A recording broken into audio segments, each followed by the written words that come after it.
안녕하십니까. 평양만사 김길선입니다. 수요일 수령절대주의 북한학을 시작하겠습니다. 오늘은 130회입니다.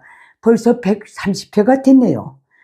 이 시간에는 북한의 문화편, 김일성 족속이 수립한 사예비 관혼상제 양식 중 지난 시간이 북한판 관례에 이어 오늘은 북한판 혼례에 대해 범일반화해서 통속적으로 알려드리겠습니다. 북한에서 혼례는 약혼식과 결혼식 이렇게 되어 있습니다.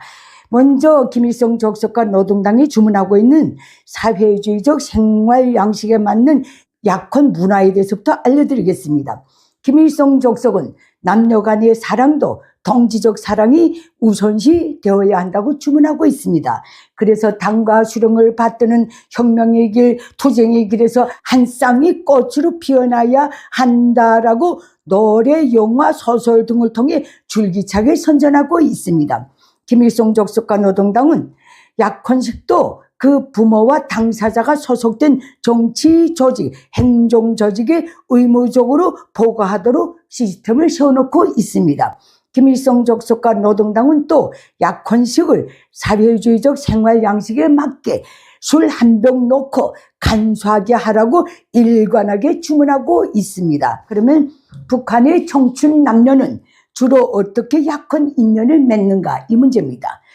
이거주의 자유, 여행의 자유, 직업 이동의 자유가 전혀 없는 북한에서의 인간관계의 범위는 굉장히 협소합니다. 그래서 청춘 남녀의 인연은 주로 직장 아니면 거주지 아니면 장기 노력 동원 및 군사 복무 지역 등의 범위 내에서 이루어집니다. 직장을 봅시다. 북한의 직장인들은 주변에 혼인 정년기 독신이 있으면 참 걱정도 많고 참견도 많이 합니다. 너나 없이 중년은 잘 되면 술 속잔, 못 되면 뺨 속대를 연불처럼 여으면서 인연을 찾아주기에 정말 열성입니다. 북한은 어딜 가봐도 직장 내에 맡겨진 일은 제대로 못해도 주변의 관심과 응원을 받으면서 청춘 남녀 중매에 발벗고 뛰는 사람들이 몇 명씩은 다 있습니다. 그런데 더 웃기는 것은 북한에서는 어디서나 사내 약혼이 정말로 드물다는 사실입니다.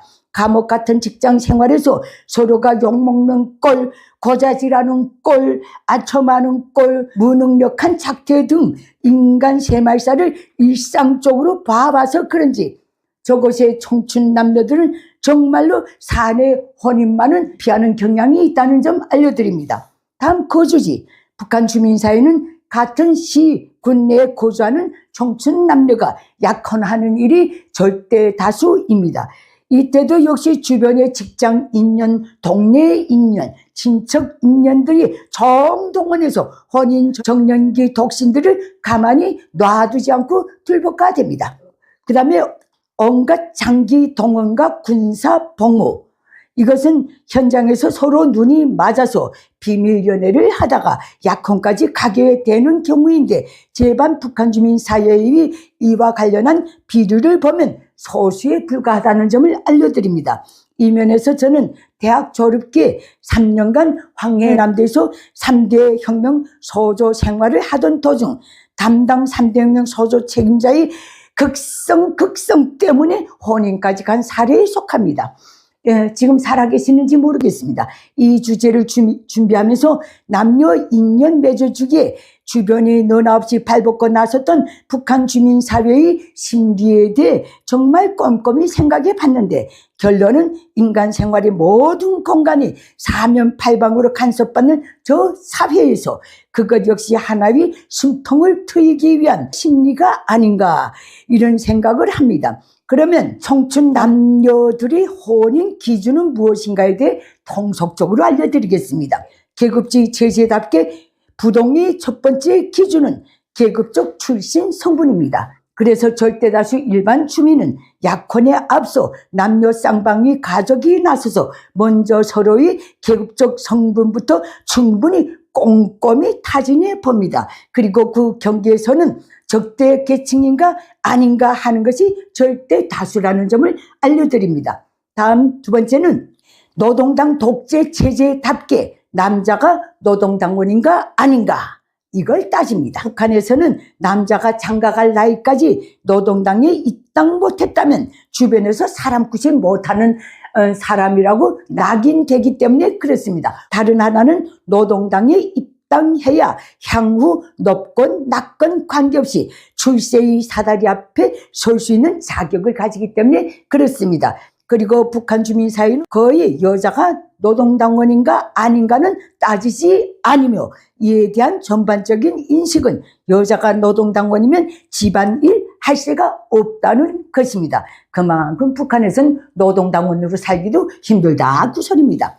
다음 세 번째, 남녀 쌍방의 부모 직책입니다. 이 문제는 핵심 기득권으로 올라갈수록 극심한데 그 이유는 당군 정예서의 직책이 높아질수록 그가 제거될 경우 사돈의 8촌까지도 생명권, 생존권을 하루아침에 박탈당할 수 있기 때문에 그렇습니다.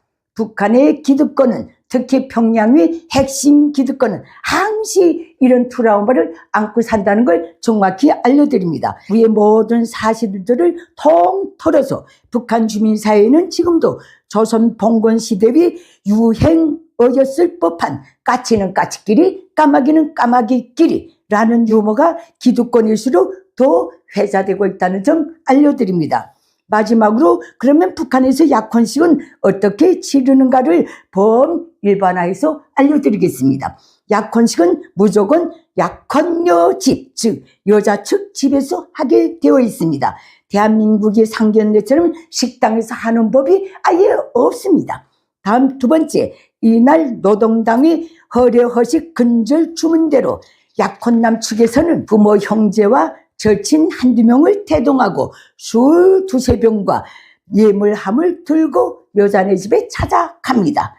다음 약혼남 측 예물함에는 일반적으로 결혼 예복용 여자 한복감 한 벌, 여자 화장품 한 조가 대체로 들어가고 약혼녀 측이 예물함에는 결혼 예복용 남자 양복감 한 벌, 그리고 남자 속옷 한 벌, 그리고 남자 향수가 여기에 포함됩니다.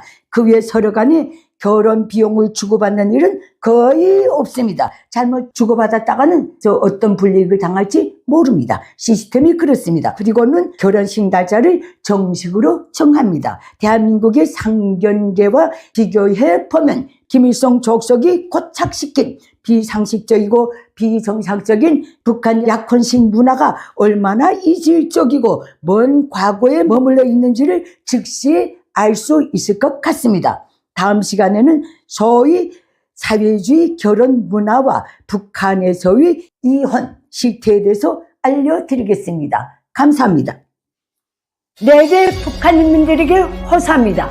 당장 80년이 되어오는 김일성 족속 노예 체제를 끝장낼 때가 되었습니다. 북한 인민이 진정한 자유해방을 위해 공포를 딛고 힘을 모아서 김일성 족속을 반드시 몰아냅시다.